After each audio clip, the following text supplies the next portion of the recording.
자, 여러분, 오늘 우리가 파헤쳐볼 이 자료, 정말 성경 전체를 관통하는 엄청나게 거대하고 매혹적인 미스터리를 하나 품고 있습니다.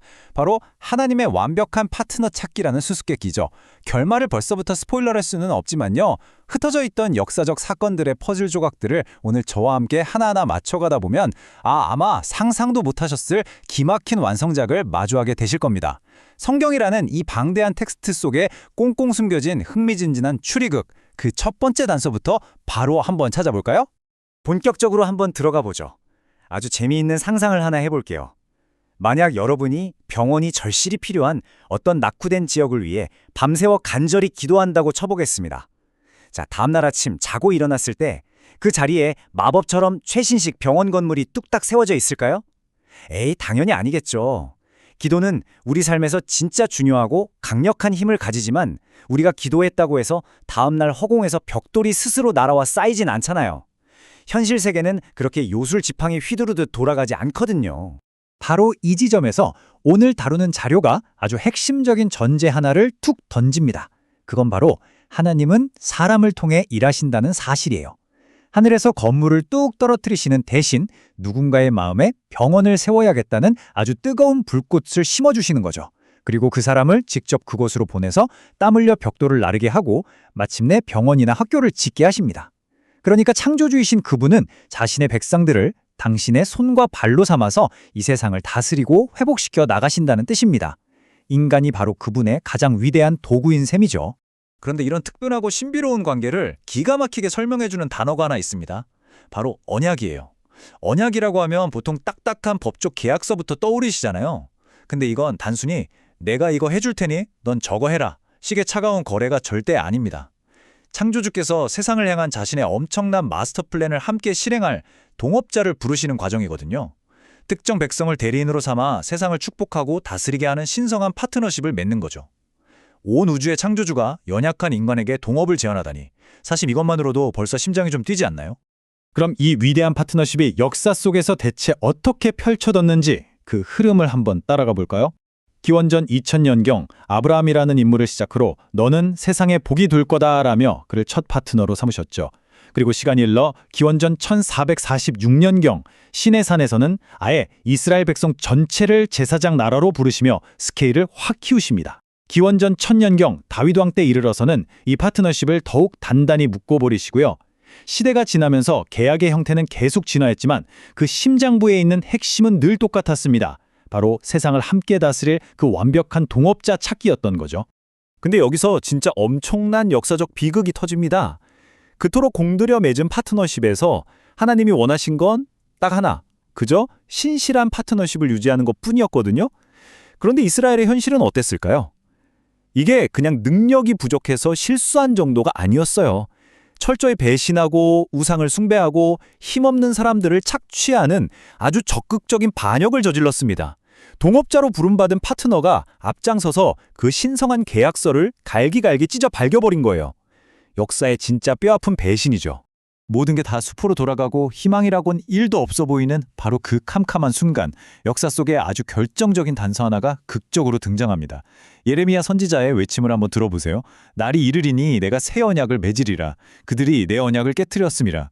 자, 이 선언은 정말 충격적이면서도 핵심적인 힌트입니다.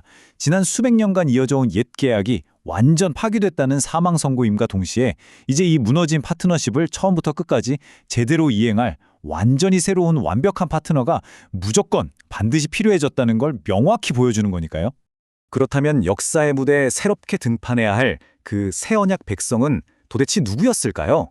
당시 역사에는 우리가 바로 하나님이 찾으시던 그 파트너구나 하고 착각했던 수많은 그룹들이 있었습니다. 세상 꼴보기 싫다고 사막으로 훌쩍 숨어버린 쿰란 공동체, 율법 하나하나에 목숨 걸며 자기들만의 의로움에 취해 있던 바리새인들, 무력으로 로마를 엎어버리려 했던 열심당원들까지. 이들은 모두 자기가 예언된 종말의 백성이라고 철석같이 믿었어요. 하지만 아쉽게도 이들은 모두 성경의 수사망을 비껴간 잘못 짚은 용의자들에 불과했습니다.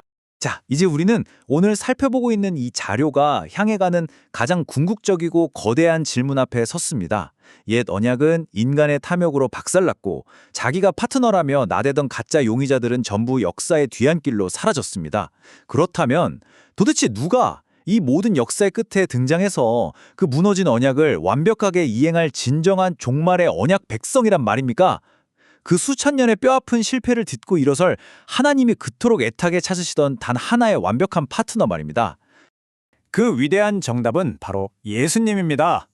여러분, 이 사실이 바로 오늘 우리가 탐험한 모든 수수께끼를 단숨에 풀어내는 이 자료의 가장 압도적인 클라이막스입니다. 이스라엘이 철저히 실패했던 바로 그 자리, 인간이 반역으로 얼룩지게 했던 바로 그 자리에 종말에 등장한 참된 언약 백성으로 서서 하나님의 언약을 단 1의 오차도 없이 성실하게 이행해낸 완벽한 파트너가 다른 누구도 아닌 예수 그리스도 그분 자신이라는 이 엄청난 결론 말입니다. 예수님은 자신의 전 생애와 십자가를 통해서 하나님이 그토록 원하셨던 가장 신실한 파트너의 표본을 온 우주 앞에 완벽하게 증명해내신 겁니다. 과거에 갈기갈기 찢어졌던 그 계약들이 예수님 안에서 어떻게 기적처럼 쫙 복원됐는지 한번 보세요. 그분은 아브라함과 맺었던 약속 그대로 온 세상에 복을 전하는 완벽한 축복의 통로가 되셨고요. 신의 산 언약이 꿈꿨던 이스라엘과 온 세상을 품는 위대한 대제사장이 되셨습니다. 그리고 다윗 언약이 약속했던 평화의 왕으로 지금도 다스리고 계시죠. 수천 년 동안이나 실패와 미완성으로 뒹굴고 있던 역사의 모든 퍼즐 조각들이 마침내 예수님이라는 한 분 안에서 가장 눈부시고 완벽한 그림으로 완성된 겁니다. 그런데 여러분, 진짜 소름 돋는 반전은 지금부터입니다. 이 엄청난 성취가 예수님 혼자 다 해낸 고독한 영웅 스토리로 끝나지 않는다는 거예요. 요한복음 15장에 나오는 내 안에 거하라 나도 너의 안에 거하리라 라는 말씀 아시죠? 이 자료가 전하는 가장 가슴 벅찬 메시지는 이겁니다. 예수님이 혼자 완벽한 파트너 역할 다 끝내놓고 천국문 닫고 들어가 버리신 게 아니라는 거예요. 오히려 그분은 자신이 만들어낸 이 승리롭고 위대한 새 언약의 공간 안으로 그 영광스러운 파트너십의 자리로 지금 이 순간 우리를 적극적으로 초청하고 계시다는 겁니다. 만약 우리가 그 놀라운 초대를 받아들인다면 상상도 못할 기적이 일어납니다.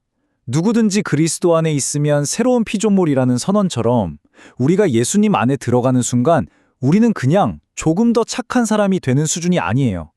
우리의 존재 자체가 아예 리셋되면서 창조주가 이 병든 세상을 다시 회복시키시는 그 거대한 우주적 프로젝트의 공식 팀원으로 합류하게 되는 겁니다. 우리같이 평범하기 짝이 없는 사람들이 오직 예수님을 통해서 마침내 새 언약 백성의 자리에 함께 서게 되는 엄청난 특권을 누리게 되는 거죠. 그렇다면 수천 년 전에 시작된 이 거대한 서사가 오늘날 숨가쁘게 살아가는 우리랑 도대체 무슨 상관이냐고 물으실 수 있어요. 우리는 스케줄을 꽉꽉 채워 살면서도 문득문득 이유 모를 텅 빈 마음이나 깊은 공허함에 시달리잖아요. 이 자료는 우리가 왜 그렇게 허무함을 느끼는지 그 진짜 이유를 콕 짚어줍니다. 우리가 공허한 건 돈이 부족해서도 성공을 못해서도 아닙니다. 바로 하나님이 만들어 가시는 이 거대한 이야기, 세상을 회복시키는 그 파트너십 속에서 내 존재의 진짜 제자리를 잃어버렸기 때문이라는 거죠. 여기서 이 자료가 제시하는 정말 제 마음을 탁 쳤던 비유 하나를 나눠볼게요. 바로 퍼즐 비유입니다. 완성된 퍼즐 박스밖에 덩그러니 혼자 떨어져 있는 조각 하나를 상상해보세요. 그 조각 하나만 보면 이게 대체 무슨 그림인지도 모르겠고 아무 의미도 없이 그냥 굴러다니는 거잖아요. 하지만 그 작은 조각이 거대한 마스터피스의 정해진 자기 자리에 딸깍 하고 맞춰지는 순간 모든 게 달라집니다. 전체 그림을 완성하기 위해 절대 빠지면 안 되는 필수적인 요소가 되죠. 우리의 인생이 바로 이 퍼즐 조각과 정확히 똑같다는 겁니다.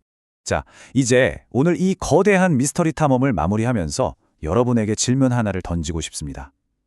하나님이 태초부터 지금까지 웅장하게 그려가시는 이 마스터피스 안에서 여러분이라는 퍼즐 조각은 지금 어디쯤 놓여 있나요? 아직도 상자 밖에서 홀로 굴러다니고 계신가요? 아니면 그 거대한 그림 속 제자리를 찾으셨나요? 오늘 살펴본 예수 그리스도라는 완벽한 파트너가 내미는 이 새 언약의 초청에 응답해서 내 삶의 제자리를 찾게 될 때 아마 여러분은 살아 숨쉬는 모든 순간의 진짜 의미를 가슴 벅차게 발견하시게 될 겁니다.